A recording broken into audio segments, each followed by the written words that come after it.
সম্মানিত দর্শক শ্রোতা, আসসালামু আলাইকুম রহমতুল্লাহ। আমি রয়েছি মোহাম্মদ রফিকুল ইসলাম আপনাদের সম্মুখে বিশ্বের নানা প্রান্তের খবর নিয়ে। সর্বপ্রথম আপনাদেরকে জানিয়ে দিচ্ছি রাশিয়া বনাম ইউক্রেন যুদ্ধের আপডেট। রাশিয়া 2022 সালের 23-24 ফেব্রুয়ারি ইউক্রেনের সামরিক অভিযান শুরু করে এবং ইউক্রেনের আগ্রাসীবাদী মনোভাবের কারণে রাশিয়া সামরিক অভিযান শুরু করে। এই যুদ্ধের স্থায়িত্বকাল প্রায় 3 থেকে 4 বছর। 4 বছর পূর্ণ হতে চলেছে। রাশিয়া যদিও তখন বলেছিল যে ইউক্রেনের ভূমি তারা প্রায় 7 দিনের মধ্যে দখল করে ফেলবে। আসলেও ইউক্রেনের ভূমি 7 দিনের মধ্যে রাশিয়া দ্বারা দখল করা সম্ভব হতো যদি পশ্চিমা ন্যাটো জোট ইউরোপ বনাম রাশিয়া ইউক্রেনের সঙ্গে সহযোগিতার হাত বাড়িয়ে না দিত। এদিক থেকে ইউক্রেনকে পশ্চিমা জোট অস্ত্র, শক্তি, অর্থ সব দিক দিয়ে ইউক্রেনকে সহযোগিতা করে আসছে। যদিও এসবের কোনো কিছুই রাশিয়ার বিরুদ্ধে কাজে আসছে না। এখন যুদ্ধক্ষেত্রে দেখা যাচ্ছে যে রাশিয়া সর্বদিক থেকেই এগিয়ে আছে এবং রাশিয়ার অভ্যন্তরে রাশিয়ার পক্ষে উত্তর কোরিয়া কিম জং উন তিনি প্রায় 30,000 সেনা মোতায়েন করার চিন্তা ভাবনা করছেন। অলরেডি অল্প কিছু দিনের মধ্যে 30,000 সেনা কিম জং উন উত্তর কোরিয়ার প্রেসিডেন্ট 30,000 সৈন্য রাশিয়া প্রেরণ করবেন। এক্ষেত্রে দেখা যাচ্ছে যে যুদ্ধের মোড় অনেকটাই রাশিয়ার অনুকূলে। রাশিয়া প্রায় ইউক্রেনের 20% ভূমি দখল করে নিয়েছে। অলরেডি রাশিয়ার চিন্তা ভাবনা এখন প্রায় পুরো ইউক্রেনই দখল করবে যদি ইউক্রেন আত্মসমর্পণ না করে রাশিয়ার কাছে। যুদ্ধের বর্তমান পরিস্থিতি পর্যালোচনা করলে দেখা যায় যে বিভিন্ন বিশেষজ্ঞ মত অবহিত করেছেন ইউক্রেনের যে এখন হাল অবস্থা, ইউক্রেন আর অল্প কিছুদিনের মধ্যে রাশিয়ার কাছে আত্মসমর্পণ করতে বাধ্য হবে। কারণ এদিক থেকে দেখা যাচ্ছে যে ইউক্রেনের সৈন্য সংখ্যা, সামরিক শক্তির সংখ্যা এবং বিভিন্ন অস্ত্র, ট্যাঙ্ক, গোলাবারুদ, ব্যালিস্টিক মিসাইল সব দিক দিয়ে অস্ত্রের ঘাটতি দেখা যাচ্ছে। এদিক থেকে ইউক্রেন যে কোনো সময় রাশিয়ার কাছে আত্মসমর্পণ করতে পারবে এবং রাশিয়ার যে কোনো সময় জয় বলে নিশ্চিত হবে বিশেষজ্ঞর মহল অভিমত করেছেন।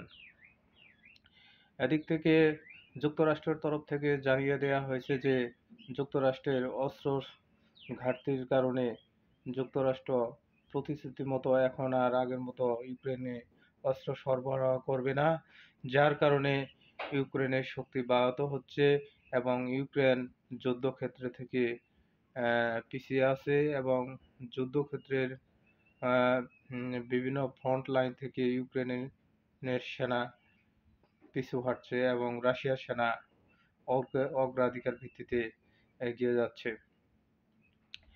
আসলেও যুদ্ধটা অলরেডি শুরু হয়েছিল। রাশিয়া চাচ্ছে যে পশ্চিমা ন্যাটো জোট যাতে পূর্ব দিকে অগ্রসর না হয়।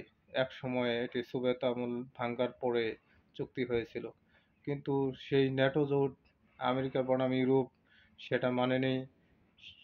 সেটা তারা ন্যাটোকে দীর্ঘায়িত করতে করতে এখন পূর্ব দিকে ইউক্রেন পর্যন্ত এসে গেছে এবং ইউক্রেনকে ন্যাটো পদের সদস্য দেওয়ার কারণেই মূলত রাশিয়া এই যুদ্ধ ইউক্রেনে চালিয়ে যাচ্ছে।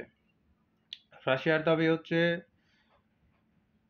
ইউক্রেনকে অবশ্যই ন্যাটোর পথ দেওয়া যাবে না এবং ইউক্রেন অবশ্যই একটা বাফার রাষ্ট্র হিসেবে থাকবে যেখানে কোনো ন্যাটো সৈন্য মোতায়েন করা যাবে না। এদিক থেকে দেখা যাচ্ছে যে রাশিয়া ইতিমধ্যে ইউক্রেনের বিভিন্ন শহর দখল করে নিয়েছে এবং ইউক্রেনের বিভিন্ন শহরে হামলা চালিয়েছে।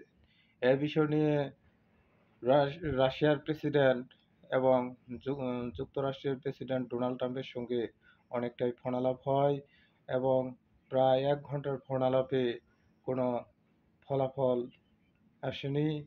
এখনও দেখা যাচ্ছে যে রাশিয়ার প্রেসিডেন্ট ভ্লাদিমির পুতিন তাদের চাওয়া থেকে এবং তাদের পূর্ণ যে শর্ত সেই শর্ত পূরণ না হওয়া পর্যন্ত যুদ্ধ চালিয়ে যাবে বলে যুক্তরাষ্ট্রের প্রেসিডেন্ট ডোনাল্ড ট্রাম্পকে জানিয়ে দিয়েছে।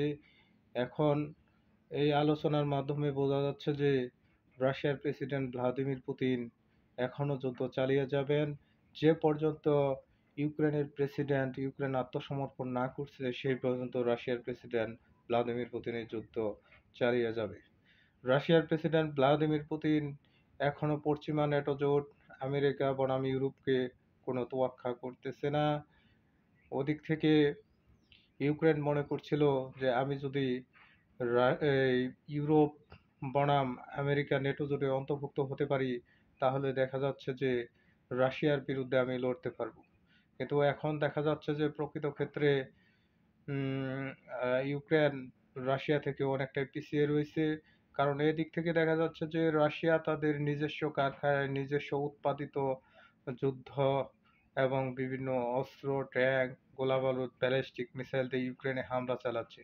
আর ওদিক থেকে ইউক্রেন ইউরোপ মহাদেশ এবং আমেরিকা মহাদেশ, এই দুই মহাদেশের দ্বারা গঠিত জোট ন্যাটো জোটের কাছ থেকে বিভিন্ন অস্ত্র চাচ্ছে এবং অস্ত্র চেয়ে নিয়ে যুদ্ধ করছে। আসলে অস্ত্র চেয়ে নিয়ে যুদ্ধ করা আর রাশিয়ার অভ্যন্তরে নিজেরাই তারা কারখানার মাধ্যমে অস্ত্র তৈরি করা, তাহলে যুদ্ধক্ষেত্রে আপনারাই জানেন কে এগিয়ে থাকবে। অবশ্যই রাশিয়া এগিয়ে থাকবে। আমি মনে করি এদিক থেকে রাশিয়ার কাছে ইউক্রেনের আত্মসমর্পণ করা দরকার। যদি ইউক্রেন আত্মসমর্পণ না করে তাহলে দেখা যাচ্ছে যে ভবিষ্যতে ইউক্রেনের পুরো ভূমি রাশিয়ার কাছে হারিয়ে যাবে এবং এদিক থেকে আহ, ইউক্রেনের প্রেসিডেন্ট ভলোদিমির জেলেনস্কির অনেকটাই বিপদের সম্মুখীন হবেন।